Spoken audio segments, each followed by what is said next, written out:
আসসালামু আলাইকুম। Anwar's math and English স্কোয়ারে স্বাগতম। ধারাবাহিক পর্বের আজকের আলোচনা হচ্ছে 27তম বিসিএস প্রিলিমিনারি গণিত কোয়েশ্চেন সমাধান। যারা আমার চ্যানেলে নতুন আছেন তারা দয়া করে সাবস্ক্রাইব করবেন। চেষ্টা করব ভালো কিছু করার জন্য। 1 নম্বর কোয়েশ্চেন, 4 টাকায় 5টি করে কিনে 5 টাকায় 4টি করে বিক্রি করলে শতকরা কত লাভ হবে?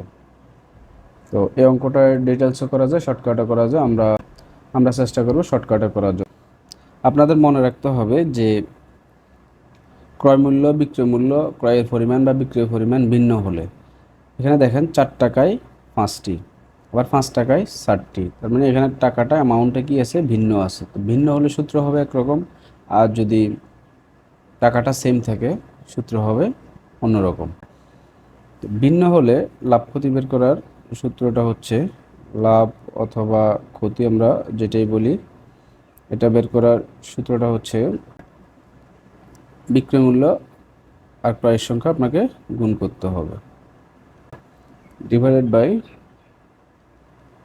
ক্রয় মূল্য গুণ বিক্রয়ের সংখ্যা। আমরা এখানে মানগুলো বসাবো। আমার বিক্রয় মূল্য কত? বিক্রয় মূল্য হচ্ছে 5 টাকা, তাহলে 5 গুণ ক্রয়ের সংখ্যা কয়টা? ক্রয়ের সংখ্যা হচ্ছে 5টি করে, তাহলে 5 গুণ 5 মাইনাস ক্রয় মূল্য কত? 4 টাকায়, তাহলে 4, আর বিক্রয়ের সংখ্যা হচ্ছে 4টি করে, 4 গুণ 4। কিছু হচ্ছে ক্রয় মূল্য হচ্ছে 4 ইন্টু বিক্রয়ের সংখ্যা হচ্ছে 4টি করে বিক্রয় করলো, অর্থাৎ 4।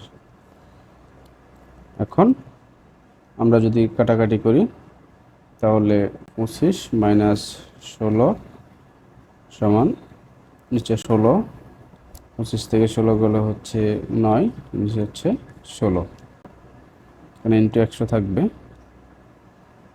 ইন্টু 100 সেক্ষেত্রে আমরা যদি কাটাকাটি করি আমরা পাবো 56.25%। আনসার হবে গ। 2 নম্বর, বৃত্তের ব্যাস 3 গুণ বৃদ্ধি করলে ক্ষেত্রফল কত গুণ বৃদ্ধি পাবে? অঙ্কগুলো শর্টকাটে মনে রাখবেন যে এখানে যত গুণ বলবে তাকে স্কোয়ার করলেই আনসার বের হয়ে যাবে, অর্থাৎ 3কে যদি স্কোয়ার করা হয় 9, তাহলে আনসার হবে 9। 3 নম্বর প্রশ্নে বলা আছে একটি সমদ্বিবাহু সমকোণী ত্রিভুজের অতিভুজের দৈর্ঘ্য 12 সেন্টিমিটার হলে ত্রিভুজের ক্ষেত্রফল কত বর্গ সেন্টিমিটার? তো আমরা যদি একটা সমকোণী ত্রিভুজ এভাবে আঁকি, এটা হচ্ছে অতিভুজ, এটার দৈর্ঘ্য দেওয়া আছে 12, এটা এবং এটা দেওয়া নাই কিন্তু সমান বলা আছে, তাহলে আমরা এটা এক্স এবং এটাও যদি এক্স ধরে নিই, পিথাগোরাসের উপপাদ্য অনুসারে আমরা জানি যে লম্ব স্কোয়ার, অর্থাৎ লম্ব হচ্ছে এখানে লম্ব এটা এবং ভূমি হচ্ছে এটা, তাহলে আমরা জানি লম্ব স্কোয়ার প্লাস ভূমি স্কোয়ার সমান সমান হচ্ছে অতিভুজ স্কোয়ার। সেক্ষেত্রে এখান থেকে 2x স্কোয়ার সমান হচ্ছে 12 স্কোয়ার বা এক্স স্কোয়ার সমান বের হবে 140/2, এক্স স্কোয়ার সমান হবে 72। এখন দেখেন বলছে ত্রিভুজের ক্ষেত্রফল বের করার জন্য। তো ত্রিভুজের ক্ষেত্রফলের সূত্রটা কি? ত্রিভুজের ক্ষেত্রফলের সূত্র হচ্ছে হাফ গুণ ভূমি গুণ উচ্চতা।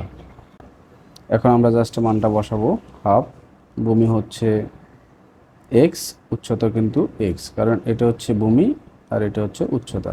তো এক্স এক্স গুণ করলে কিন্তু আমার এক্স স্কোয়ার হয়ে যাচ্ছে, আর এখানে এক্স স্কোয়ার আমার কাছে মান আছে, এখানে এক্স স্কোয়ারের সরাসরি মান আছে 72, তাহলে আমি 72 এখানে বসাই দিলে কাটাকাটি করলে আনসার হয়ে যাবে 36, সমান সমান হবে 36, আনসার হবে ক। 4 নম্বর, যদি একটি কাজ 9 জন লোকে 12 দিনে করতে পারে, অতিরিক্ত 3 জন লোক নিয়োগ করলে কাজটি কত দিনে শেষ হবে? দেখেন প্রথমত লোক ছিল 9 জন, তারপরে কিন্তু আরও 3 জন বাড়লো, অর্থাৎ 9 যোগ 3 সমান সমান হয়ে গেল 12 জন। তাহলে ফার্স্টে ছিল 9 জন এবং লাস্টে হলো 12 জন, তাহলে 9 জনে যদি 12 দিনে করে, 12 জনে কত দিনে করতে হবে আমাকে সেটা বের করতে হবে। তাহলে আমরা লিখতে পারি যে 9 জনে করে, এটা ঐকিক নিয়মের অঙ্ক, 9 জনে করে কত দিনে? 12 দিনে। তো একজনে এই কাজটা করতে কিন্তু আরও বেশি দিন সময় লাগবে, সেজন্য গুণ হবে, আর কম সময় লাগলে ভাগ হইতো। এবার 12 জনে করে, 12 জনে আরও একজনে যতদিনে করবে 12 জনে করতে ওই কাজটা আরও কম সময় লাগবে, তাহলে এটা ভাগ হবে। তাহলে 12 বাদ কাটাকাটি, আনসার হবে 9 দিন। 5 নম্বর কোয়েশ্চেন, শিক্ষা সফরে যাওয়ার জন্য 2400 টাকা বাস ভাড়া করা হলো, প্রত্যেক ছাত্রছাত্রী সমান ভাড়া বহন করবে ঠিক হলো। অতিরিক্ত 10 জন ছাত্রছাত্রী যাওয়ায় প্রতিজনের ভাড়া 8 টাকা কমে গেল, বাসে কতজন যাত্রী হয়েছিল? তো এই অঙ্কটা আমরা 9, 10-এর অনেকবার করেছি। যে কতজন ছাত্রছাত্রী গিয়েছিল আপনি জানেন না, সেজন্য ছাত্রছাত্রীর সংখ্যা এক্স ধরে নিতে পারেন। তাহলে অথবা ছাত্র অথবা ছাত্রী সমান এক্স ধরে নিতে পারেন। কারণ অ্যাকর্ডিং টু কোয়েশ্চেন কী বলতে পারেন যে প্রথম যখন 2400 টাকা ভাড়া ছিল তখন কিন্তু একজন ছিল, তাহলে 2400 ডিভাইড বাই এক্স। আবার যখন অতিরিক্ত 10 জন ছাত্রছাত্রী বেড়ে গেল, তাহলে প্রথমত এক্স ছিল, আবার অতিরিক্ত বাড়ার কারণে তাহলে এক্স প্লাস 10 হবে। সেক্ষেত্রে আমরা বলতে পারি 2400 ডিভাইড বাই এক্স প্লাস 10। আর এটা থেকে যদি এটা মাইনাস করা হয় সমান সমান 8 টাকা লিখতে হবে, কারণ এটা আগে যখন এটা ছিল, পরে এটা হওয়ার কারণে আমাদের খরচ কিন্তু 8 টাকা করে কমে গেল, সেজন্য এখানে মাইনাস করা হয়েছে। এবার আমরা যদি ইকুয়েশন করি আমরা আমাদের কাঙ্ক্ষিত আনসারটি পেয়ে যাব। তাহলে এখানে এক্স ইন্টু এক্স প্লাস 10 আমরা লসাগু করব, 2400 এক্স মাইনাস গুণ করলে এখানে 24,000 মাইনাস 2400 এক্স ইকুয়াল টু হবে 8। তাহলে 2400 এক্স প্লাস মাইনাস কাটা, এখানে আমরা পাবো উপরে থাকবে 24,000 আর এখানে এক্স স্কোয়ার প্লাস 10x গুণ করলে এদিকে থাকবে 8, বজ্রগুণন করলে আমরা পেয়ে যাব 8x square plus 80x minus 24,000 সমান সমান 0। এখন আমরা যদি এখান থেকে 8টা কমন নিই তাহলে থাকবে x square plus 10x plus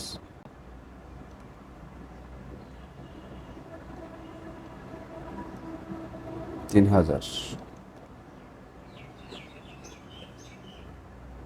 সমান সমান 0। এখান থেকে আমরা মিডিয়াল টার্ম করলে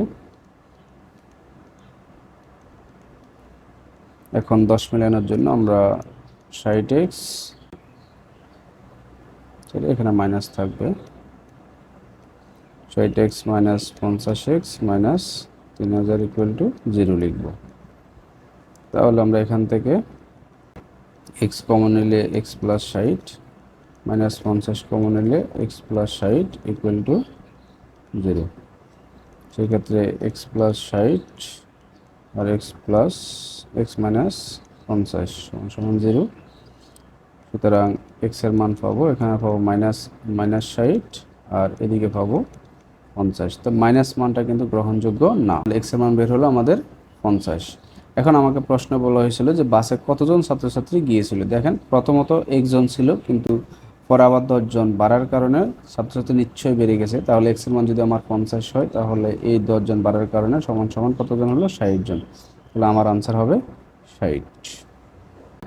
6 নম্বর, ফিতা মাতা ও পুত্রের বয়সের গড় 27, আবার ফিতা ও পুত্রের বয়সের গড় 35, মাতার বয়স কত? তাহলে এখানে প্রথমত ফিতা মাতা ও পুত্র মানুষ হচ্ছে 3 জন, তাহলে গড় থাকলে আমরা সমষ্টি বের করব। সমষ্টি টোটাল 3 জনের কত? 3 জনের, তাহলে 37কে 3 দিয়ে গুণ করতে হবে, 3 দিয়ে গুণ করলে আমার বের হবে 111।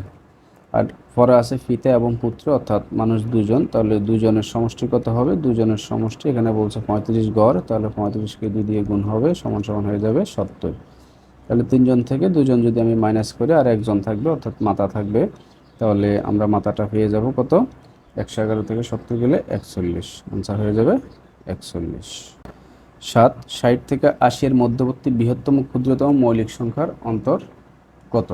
তো 60 থেকে 80 এর মধ্যবর্তী মৌলিক সংখ্যার মধ্যে ক্ষুদ্রতম বৃহত্তমটা আগে জানতে হবে। যেমন 60-এর পরে 60 কিন্তু মৌলিক না, 60 হচ্ছে যৌগিক, কারণ 60 পূর্ণ সংখ্যা দিয়ে ভাগ যায়। 60-এর পরে মৌলিক সংখ্যা ক্ষুদ্রতম, তাহলে আমরা ক্ষুদ্রতমটা আগে বের করি। ক্ষুদ্রতমটা হবে 61। আর বৃহত্তমটা অর্থাৎ 80-র কাছাকাছি বৃহত্তম মৌলিক সংখ্যা আছে 79। এখন এখানে বলছে অন্তর, অন্তর মানে হচ্ছে বিয়োগফল, অন্তর মানে হচ্ছে বিয়োগফল। তাহলে এখন যদি আমি অন্তর বের করি অর্থাৎ বিয়োগ করি 79 থেকে 61 যদি আমি বিয়োগ করি আমি আনসার পাবো 18। আনসার হবে গ। 8 নম্বর কোয়েশ্চেন দেওয়া আছে 1 square plus 2 square plus 3 square plus 50 square সমান কত? এখানে আমরা দেখতে পাচ্ছি এটা হচ্ছে স্বাভাবিক সংখ্যার বর্গের সমষ্টি। আমরা ধারার অঙ্কে স্বাভাবিক সংখ্যার বর্গের যে সূত্রটা শিখেছি আমরা সেই সূত্র অ্যাপ্লাই করে অঙ্কটা করার চেষ্টা করব। তাহলে স্বাভাবিক সংখ্যার বর্গের সমষ্টির সূত্রটা ছিল যে n into n plus 1 into 2n plus 1 divide by 6। এখানে n এর মান হচ্ছে এখানে লাস্টে যে সংখ্যাটা থাকবে সেটাই।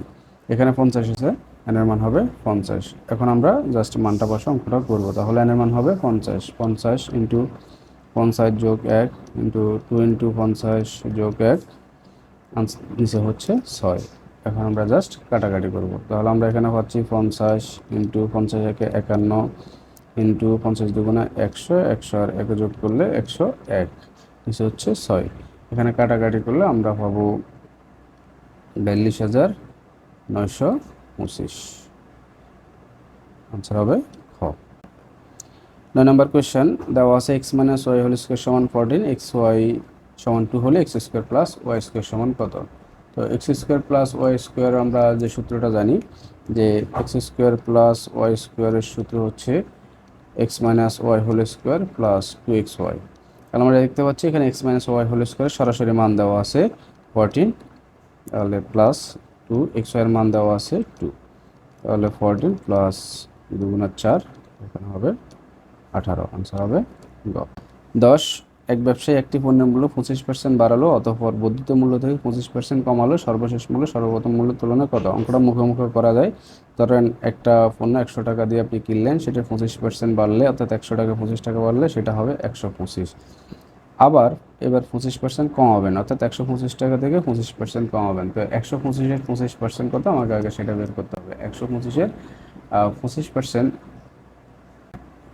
বের করবো কীভাবে? 125-এর 25% বের করার সিস্টেম হচ্ছে 125 ইন্টু 25/100। কাটাকাটি করলে 4, 3 4 12, 31 দশমিক সামথিং হবে। তাহলে অর্থাৎ 125 থেকে আপনার 31 কমাইতে হবে, যেহেতু এটা কমলো। তাহলে 125 থেকে 31 যদি কমে তাহলে এটা আপনার চলে যাবে 93-এর কাছাকাছি, অর্থাৎ ধরেন 93.75-এ চলে আসবে। অর্থাৎ এটা যদি 25% আপনি কমান 93.75। তাহলে দেখেন প্রথমত 100 টাকা ছিল, এটা শেষ পর্যন্ত গিয়ে দাঁড়ালো কত? 93.75-এ। তাহলে কত টাকা কমে গেল? আলটিমেট 100 টাকার পণ্য 93.75, অর্থাৎ 93 টাকা 75 পয়সা হলো। 6.25 টাকা কমে গেল। আনসার হবে এটা। তাছাড়া এটা শর্টকাট যেটা, এটা হচ্ছে a plus B plus ab/100। তো এখানে আমরা এখন যদি শর্টকাট দিয়ে করি যে এ বলতে হচ্ছে প্রথম বৃদ্ধি বা হ্রাসটা 25% বাড়ালো, তাহলে এখানে হবে 25, প্লাস বি এর মান কিন্তু কমালো, তাহলে এখানে হবে -25, সরি প্লাস এরপরে এবি অর্থাৎ 25 ইন্টু -25 নিচে হবে 100। এখানে +25 -25 বাদ, তাহলে এখানে যদি আমি কাটাকাটা করি 4 5 20 আর 25কে যদি আপনি 4 দিয়ে কাটাকাটি করেন তাহলে আনসার পাবেন -6.25, অর্থাৎ 6.25 মাইনাস আসার কারণে বলতে হবে কমানো হয়েছে। আনসার হবে গ। ধন্যবাদ।